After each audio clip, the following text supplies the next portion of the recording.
रामायण के बाद आखिर शूर्पणखा कहाँ गई? क्या शूर्पणखा का वंशज मुस्लिम ही है?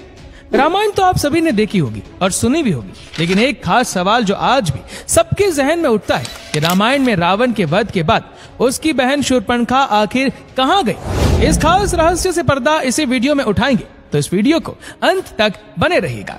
दोस्तों, हम ये सब जानते हैं कि रामायण में सभी राक्षसों का वध हुआ था और विभीषण के साथ ही उसके साथियों को सौंपी गई थी, लेकिन शूर्पणखा का वध क्यों नहीं हुआ? उसकी नाक काट दी गई थी, उसके बाद वो कहाँ गई? इसका जिक्र रामायण में क्यों नहीं मिलता? आप ये सब तो जानते ही है कि जब शूर्पणखा राम की तरफ आकर्षित होकर उसके पास आती है और कहती है कि वो उससे प्रेम करने लगी है, लेकिन श्री राम मना कर देते हैं क्योंकि उन्होंने पहले ही माता सीता से विवाह कर रखा था। ऐसे में वे लक्ष्मण की तरफ इशारा करते हुए कहते हैं कि आप मेरे छोटे भाई से पूछ सकते हैं। उसी समय लक्ष्मण भी शूर्पणखा को मना कर देता है।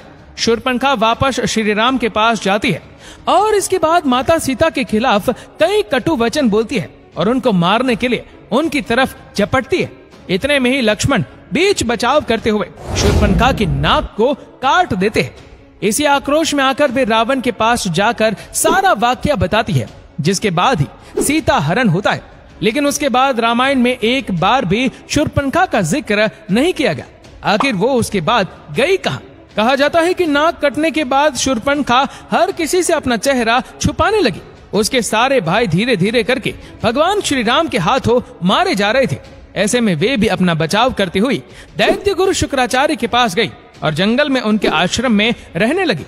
राक्षसों का वंश समाप्त ना हो, इसके लिए शुक्राचार्य ने शिव जी की आराधना की और उसकी तपस्या से प्रसन्न होकर भगवान शिव ने शुक्राचार्य को अपना स्वरूप यानी शिवलिंग दे दिया और उससे कहा कि जिस दिन कोई वैष्णव यानी भगवान विष्णु का अवतार या कोई भी जो भगवान विष्णु को मानता है, अगर गलती से भी किसी ने इस पर गंगा जल चढ़ा दिया तो राक्षसों का सर्वनाश हो जाएगा। उस शिवलिंग को शुक्राचार्य ने वैष्णव अर्थात हिंदुओं से दूर रेगिस्तान में स्थापित किया। जी हाँ दोस्तों, आपने सही समझा। इस समय जिसे कहा जाता है मक्का मदीना। अपने YouTube पर या बहुत से टूरिज्म में सुना होगा कि मक्केश्वर महादेव मंदिर जो पूर्व काल में बनाया गया था, वो दरअसल वही शिवलिंग है जो शिवजी ने दैत्य गुरु शुक्राचार्य को दिया था। शिवलिंग के बचाव का कार्य किसी और को नहीं बल्कि शूर्पणखा को ही दिया गया था। उस समय शूर्पणखा हमेशा चेहरा ढककर रखती थी। धीरे धीरे उसने कई सारे बच्चों को जन्म दिया।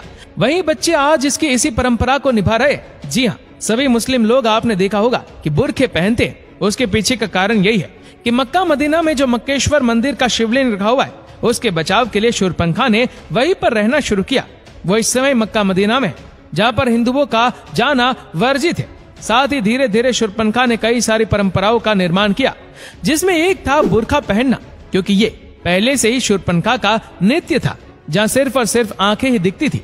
इतिहास की मानो और साथ ही साथ हमारे ग्रंथों की बात करें तो कहते हैं कि द्वापर युग के बाद शूर्पणखा के वंशज कर अंतर में अब्राह्म धर्म के अनुयायी है और साथ ही इसीलिए शुक्रवार का विशेष महत्व है।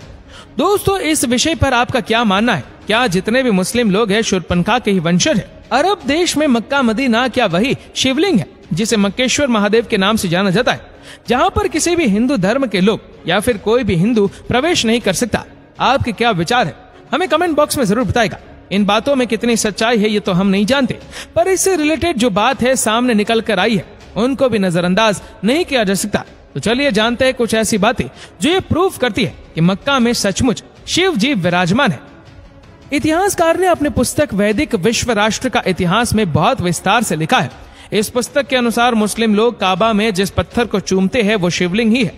इसके अलावा प्रथम शताब्दी के आरंभ में रोमन इतिहासकार ने यह लिखा है कि यहाँ इस देश में एक मंदिर है जो अरब वासियों का अत्यंत पूजनीय है। इस बात से वे बताना चाहते थे कि भगवान शिव का काबा से कोई न कोई प्राचीन जुड़ाव तो जरूर है।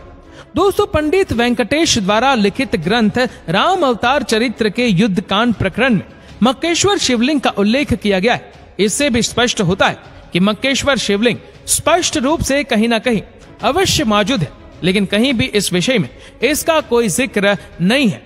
इसमें वर्णित कथा के अनुसार लंका का राजा रावण, जो कि बहुत ही बड़ा शिव भक्त था, उसने अमर होने के लिए वरदान स्वरूप शिवजी से एक बड़ा सा शिवलिंग प्राप्त किया, जिसे लेकर वे लंका जा रहा था और शिवलिंग काफी भारी था। इसलिए रास्ते में उसने सोचा थोड़ा विश्राम कर लूं और उसने शिवलिंग को जमीन पर रख दिया। विश्राम करने के बाद जब रावण ने शिवलिंग उठाने की कोशिश की, कभी शिवलिंग को उठा नहीं पाया, जिस कारण दैत्य और शूर्पणखा वहीं पर इसका पूजन करने लगे। कहा जाता है कि वे जगह मक्का ही थी जहां रावण ने शिवलिंग रखा था। दोस्तों, हम देखते हैं कि जहां जहां शिवलिंग स्थापित है वहां कोई न कोई जलाशय अवश्य मौजूद है, और मक्का में काबा के पास एक पवित्र कुआं है। हज करने गए मुसलमान इस जल को गंगा जल की तरह ही अपने साथ लाते हैं, जिसे मुसलमान लोग जमजम के पानी के नाम से पुकारते हैं। मक्का में शिवलिंग है या नहीं, ये स्पष्ट रूप से तो हम नहीं कह सकते, परंतु इस्लाम के धार्मिक चिन्ह, परंपराएं, रीति रिवाज और व्यवहार ये अवश्य साबित करते हैं कि कहीं न कहीं मुसलमान वैदिक संस्कृति से जुड़े हुए हैं। मक्का में गैर मुसलमानों के प्रवेश पर पाबंदी से यह साबित होता है कि कोई न कोई डर मुसलमानों को जरूर है, क्योंकि पूरी दुनिया में ऐसा कोई धर्म स्थल नहीं है, चाहे वह चर्च हो, मंदिर हो, गुरुद्वारा हो, कहीं भी किसी के प्रवेश पर पाबंदी नहीं है। दोस्तों, क्या आपके दिमाग में ये कभी सवाल आया है कि मक्का के ऊपर काले रंग का ये कपड़ा क्यों रखा जाता है? चलिए इसके बारे में भी जानते हैं। तो ये काला रंग संपूर्ण राक्षस जाति का प्रतीक माना जाता है, और साथ ही किसी भी हिंदू को ये पता न चल जाए कि इस्लाम के अनुयायी भी हमारी तरह शिव जी की पूजा करते हैं या उनमें आस्था रखते हैं। इसीलिए काबा पर काला कपड़ा रखा जाता है, और काबा को काले रंग से ढकने की परंपरा इसलिए भी निभाई जाती है क्योंकि शूर्पणखा यानी कि इस्लाम की देवी, वो भी रामायण काल और उसके बाद अपने मुंह को काले रंग के कपड़े से ढक कर रखा करती थी। और आज शूर्पणखा के वंश की महिलाएं भी काले रंग के बुरखे को पहनती आ रही है। हालांकि दुनिया को गुमराह करने के लिए बुरखे को कई प्रकार और रंगों में बांट दिया गया है, किंतु सत्यता जो है वो यही है कि शूर्पणखा की देन है, जिसे इस्लाम की महिलाएं इस्लामी रीति रिवाज के अंतर्गत धारण करती है, और समाज के एक तरफा पहनावे के कारण ही दुनिया इन्हें मुसलमानों के नाम से जानती है। मुसलमान का शुक्रवार के दिन जुमा भी शुक्राचार्य के नाम की शुरुआती अंकियों को लेकर ही मनाया जाता है, जो कि बहुत ही चर्चित है।